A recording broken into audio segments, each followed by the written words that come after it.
Welcome back everyone to the channel. So this is session number 2 for repeating tables. So in this session I'll be covering how to work with the complex fields in SharePoint. So I'll just again showcase that in last section what we did. In last section we saved the project title and project description, which were the simple fields. So I'll just give you a quick walkthrough. When I create a project 1 and description 1, saving it, project 2, description 2, and saving it, and clicking to save to SP, it should save the data from repeating table to SharePoint. So now I'm just clearing it, and now we'll be working with these fields: status, due date, and manager. So I'll just showcase what these fields are. So status field is a drop down choice column. So in choice we have new, in progress, completed, signed off. And the due date is a date time field, and manager is a person and group. So now we'll just go back to our Power App. So in session 1, where on clicking of button create, we created one collection. So now we'll just keep on adding to this collection. So that is status, and I'll just add as a blank, and then due date blank, and then field manager as in blank. Okay, so now we have updated our collection. Now we'll go to the screen 2 where we have that gallery. So on save button we have to update this collection, as well as we have to update or add controls to capture the data. So I'll just drag a bit to save button and just give reducing width for my description so that I can have other fields too. So in this I'll add one drop down from input section. So it's a drop down, and in this drop down my values would be, I'll just pass these static values the same as which was there in my SharePoint field. I'll just pass new, in progress, completed, and signed off. So this is the field where we will capture the section. So I'll just add one label as well, and I'll just name that as status, and I'll add one more field, that is date time control.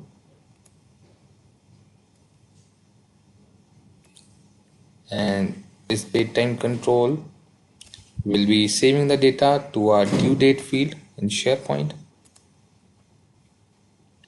and that is done. And then we'll add one more text field where we would like to behave that text field, and one more combo box so that can behave just like people picker.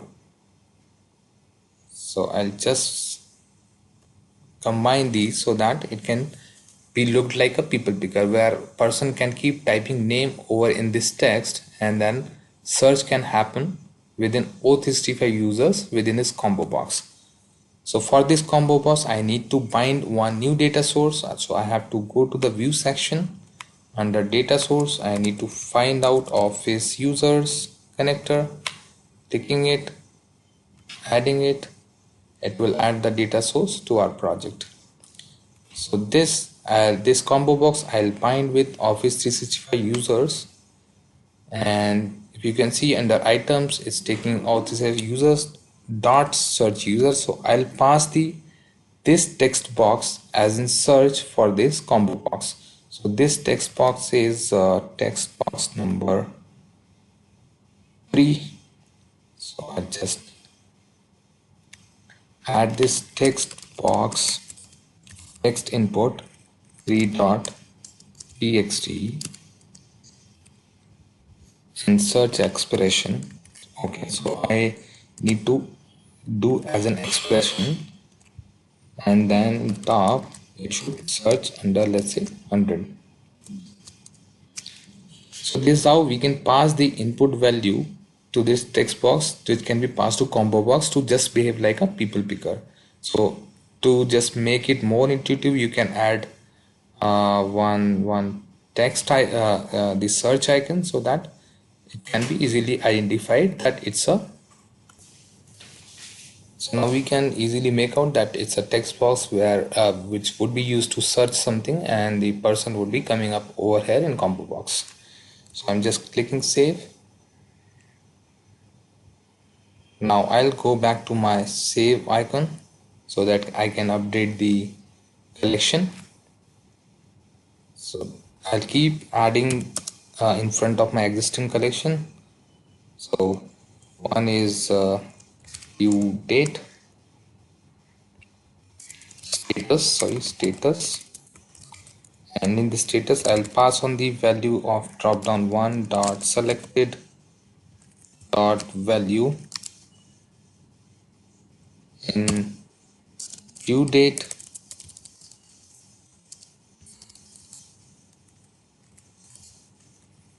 I'll pass the value of date time date picker control, date picker dot selected date, and in manager I'll pass on the value of combo box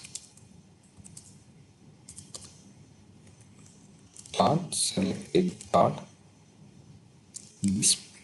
user principal, because I need to pass this user principal name while patching it to the SharePoint. So that's how we can update the collection. Now coming back to my people picker combo box field, I need to change the association of the data source to it. I'll just click on fields so that it can pick the field as display name instead of city. I'll just change it to display name. Now we are good with it. We can just close this, saving it. So I'll just run this so that we can have a look whether we are getting our resulted user or not. Okay, I'm running that from first screen. Okay, project title, description, and status. I have this sort of status. Due date, though I did not add the label in front of it, you can add it. So I'm able to select the due date as well. In this input, I can change this text input verbiage to search users in my Power App, but for now I can keep it as is. So I've just typed the initial, and if I open the combo box, it gave me that user. I can select it, and once I click on save, it will add the same row in the same table. So as we did not do anything on save to SP, so now the next step, we'll just save that to SP. So now I've selected button. So this was my formula. Right now it's with the simple field. Now I'll add the status field. I need to add the comma, and you can see I've just added one status. So you can see the value is from status field of my collection, and the data type is Microsoft Azure.connected SharePoint list SP list reference. So this is being used for the lookup fields. So if you are working with lookups or you are working with dropdown, then you have to pass on this O data type so that it can take care of this complex field. So this is for status, and the same way we would be adding for due date. So I'll just add comma and then due date. So for due date, as you can see, I need to convert this due date which was coming in my text to a datetime value so that it can be saved to SharePoint. So for person group, I need to add this person group with these attributes. So you can see that in the O data type, again is SP list expand reference, because all the lookup Even the person group field is also lookup, so we have to pass the OData type like this. And in email and claims, this is mandatory. We need to pass the collection value which we were capturing on save icon. Now when I'll save it, it should capture this complex field. So you can see in claims I have concatenate the I membership with a claims initial identifier with the manager email address, the user principal name. So I'll just minimize this again and we'll show you what on click icon we were passing it to. So on click icon we were passing the combo box dot selected user principal name, so which is nothing but a email ID only. So now I'll just save it. So now saving it and running it from the screen one. Create projects. Now I'll add project one, description one, and we'll select status as in progress, due date, let's say in past, and in search input for the people picker, we'll just enter the initial and then select the resulted user.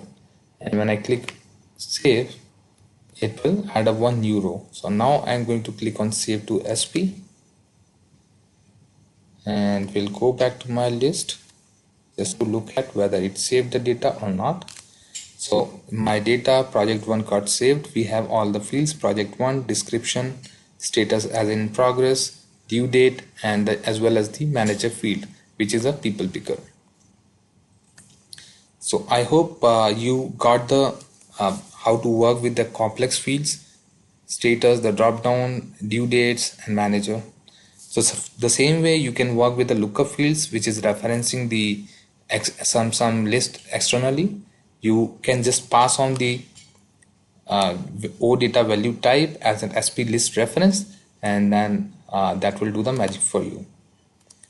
So for your reference, I'll paste out this formula, which is a complex formula, in my comments, so that in your project you can directly reference it and then can change per your requirement. So in both the sessions, session 1 and session 2, we learned how we can use the repeating tables to work with the simple and complex objects. I hope you like my video. If you like it, please drop a comment and also subscribe to the channel. Thank you.